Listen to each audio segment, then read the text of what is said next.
Hello everyone, I'm gonna show you how to reset the service light on the Mercedes C220 2019.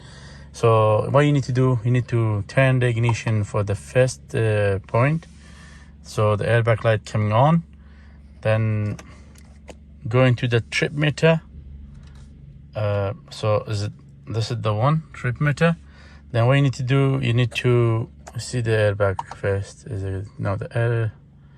Now you need to ignition off, ignition on. Yeah, now they're showing the airbag light.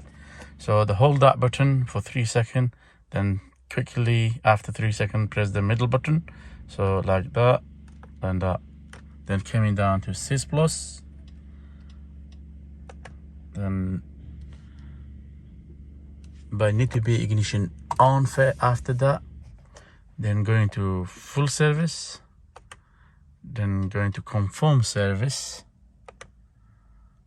So which grade oil to use, you can select it. Use it 228.51. so we press that, then confirm, yes, and confirm. Full service completed. Thank you for watching. Good luck.